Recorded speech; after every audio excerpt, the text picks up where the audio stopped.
کچھ بھی نہیں. اللہ سے ڈرنے والوں کو باطل سے ڈرنا مشکل ہے.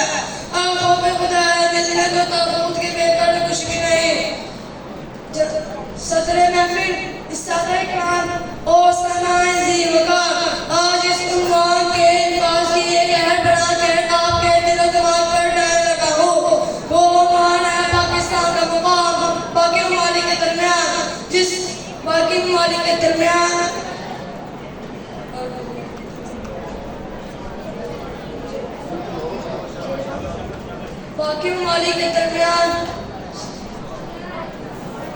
جس وطن کی مٹی کی انواری سے یہ کوئی ایسا ملک نہیں جو کہ دنیاوی فضیلت کی بنا میں وجود میں آیا, بلکہ عالم اسلام کے 58 عیسائی ممالک ہے. وہی پاکستان ہے جو کہ کلمہ کی بنا میں وجود میں آیا.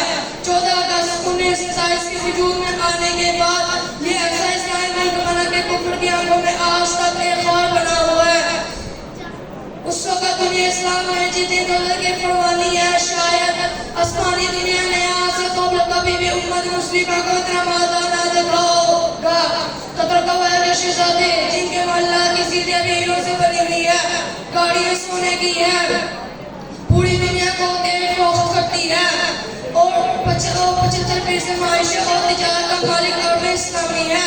وہ سعودیہ ہو یا یمن ہو یا متحدہ عرب امارات ہو یا برونائی ہو. جناب صدر آپ امت اسلامیہ کی دولت سے اس سے اندازہ لگائے کہ ایسا ملک کیا ایک مسلمان حکمران ہے جس کے پاس سادہ گاڑیوں کا مالک ہے. ان میں سے 3 گاڑی اتنی مہنگی ہے جو اس کے علاوہ خرید ہی نہیں سکتا, اور کئی ایک کاریں سونے کی ہے, اور دبئی میں کئی مسلمان شہزادوں کے ٹوائلٹ بھی سونے کے ہیں. دنیا میں سب سے بڑی عمارت کا مالک بھی مسلمان تھا.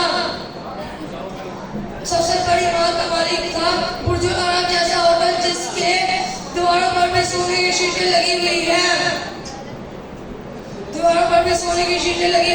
جناب صدر, یہ سب تو ٹھیک, مگر ایک ایسا ملک بھی ہے جن کے نہ تو سونے کے ٹوائلٹ والے گھر ہیں, اور نہ اس میں سے بنا ہوٹل ہے, اور نہ ہی دولت کی فرمانی ہے, اور نہ ہی دنیا کمپنی میں شراکت داری.